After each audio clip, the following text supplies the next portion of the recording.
తేజ కిచెన్కి స్వాగతం సుస్వాగతం. నేను మీ తేజేశ్వరి. మీరందరూ ఎలా ఉన్నారు? నేనైతే చాలా బాగున్నాను.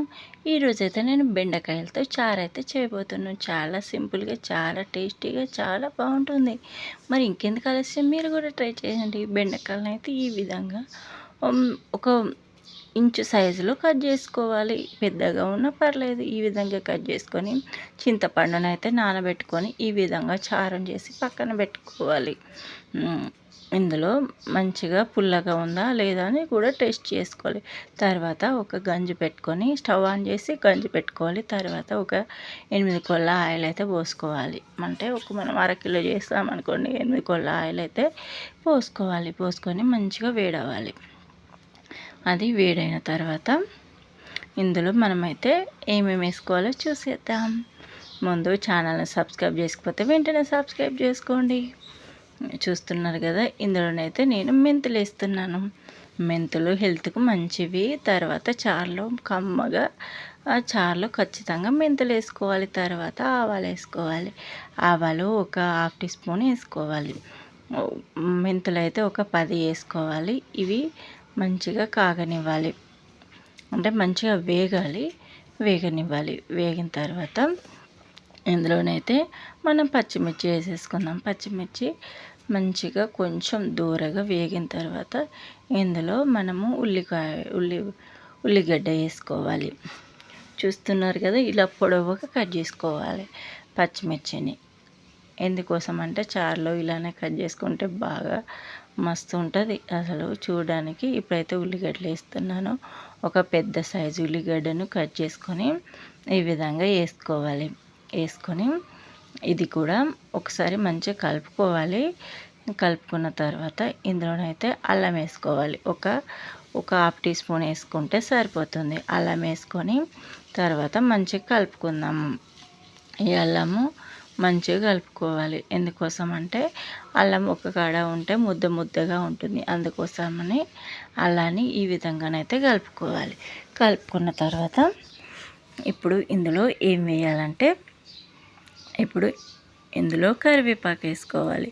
ఒక 2 రెమ్మల కరివేపాకును ఇలా చించుకొని వేసుకున్న పర్లేదు. అలా కాడలుగా ఉన్నా సరే బాగానే ఉంటుంది.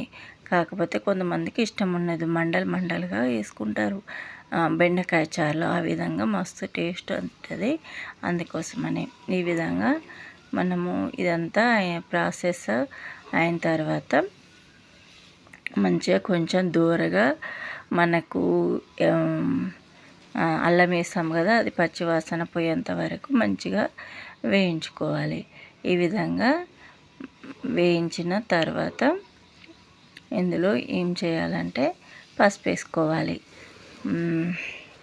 ఇది వేగనివ్వాలి. ఇంకా వేగిన తర్వాత ఇందులోనైతే సాల్ట్ కూడా వేస్తున్నాను. సాల్ట్ వేసుకోవాలి. తర్వాత ఇందులో కొంచెం చక్కెర కూడా వేసుకోవాలి. చక్కెర వేసుకుంటే మంచి టేస్ట్ ఉంటుంది చారు కాబట్టి ఇందులో ఒక స్పూన్ చక్కెర వేసుకోవాలి. చక్కెర వేసుకున్న తర్వాత ఏం చేయాలంటే మంచిగా దాన్ని కరగనివ్వాలి. చక్కెరను కరిగిన తర్వాత ఇందులోనైతే మనం పసుపు వేసుకుందాం. పసుపు ఒక స్పూన్ వేసుకోవాలి. స్పూన్ వేసుకొని మంచిగా కలుపుకుందాము. స్పూన్ పసుపును మంచిగా కలుపుకోవాలి.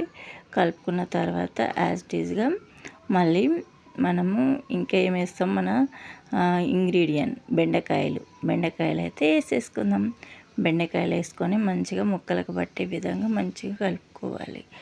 వావ్, ఎంత కలర్ఫుల్గా కనబడుతుందో కదా మన బెండకాయలు. ఈ విధంగానైతే కనబడుతుంది.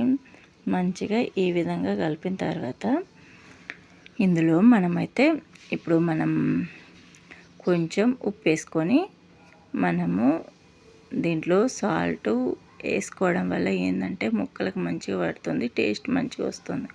అందుకోసమని ముక్కలకు పట్టే విధంగా ఉప్పు అయితే వేసుకుందాము. ఉప్పు వేసుకొని మంచిగా కలుపుకుందాము. కలుపుకున్న తర్వాత బాగా వేగిపోతాయి, అంటే మంచిగా నూనెలో మంచిగా మగ్గాలి. బెండకాయలు అనేట్లకు మంచిగా పట్టాలి. మనం పచ్చిమిర్చి వేస్తాం కదా, 4-5 పచ్చిమిర్చి అవి ఇవి అన్నీ మంచిగా పట్టేటట్టు మూత పెట్టుకోవాలి. మూత పెట్టుకొని కాసేపు అయిన తర్వాత వీటిని తీసేద్దాం. మంచిగా మగ్గాయి కదా, మగ్గిన తర్వాత ఇందులోనైతే టమాటా వేసుకుందాం. ఒక టమాటాను చిన్న చిన్న ముక్కలుగా కట్ చేసుకొని వేసుకోవాలి. ఎందుకోసం అంటే కింద మాడుతుంది కదా, అది మాడకుండా కూడా ఉంటుంది టమాటా వేయడం వల్ల. అంతే, మంచిగా మగ్గిపోతూ ఉంటుంది. వావ్, చూస్తూనే కలర్ఫుల్గా కనబడుతుంది కదా. ఒక 2 స్పూన్ల కారం అయితే వేసేసుకుందాము. 2 స్పూన్ల కారం వేసుకొని మంచిగా కలుపుకుందాం. ఇది ముక్కలకు పట్టే విధంగా కొంచెం మంచిగా కలుపుకోవాలి. తొందరగా వాటర్ అనేది పోసుకోవాలి. ఎందుకోసం అంటే మనకు కలర్ వేరే మారుతుంది మనం తొందరగా వేసుకోకుంటే. అందుకోసమని మనము ఈ టమాటా ఉంది కాబట్టి ఏం బ్లాక్గా కాదనుకుంటున్నాం. ఈ విధంగా మనం కారం అయితే మంచిగా కలిసిన తర్వాత ఫస్ట్ చేసి పెట్టుకున్నాం కదా చారు, ఇదైతే మంచిగా పోసేసుకొని ఒకసారి మంచిగా కలుపుకోవాలి. దీన్ని కింద నుండి మీదికి అలా మంచిగా కలపాలి. కలుపుకొని ఇది మంచిగా ఎలా అంటే మంచిగా కలర్ఫుల్గా గలేంత వరకు అట్లా మరిగించుకోవాలి. ఇందులో తగినంత సాల్ట్ వేసుకోవాలి. ఫస్ట్ వేసాము కదా, చూసుకొని వేసుకోవాలి. ఈ విధంగా చూసుకొని అయితే వేసేసుకోవాలి.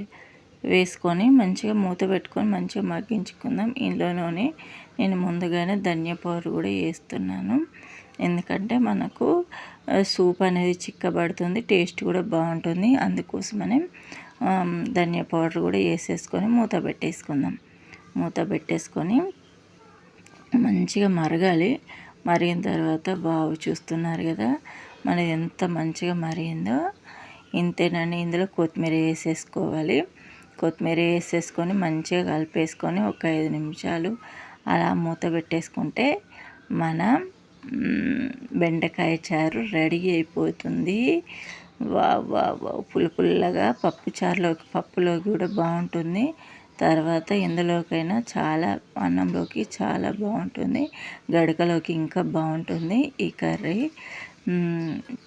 మీకు బాగా నచ్చిందని అనుకుంటున్నాను.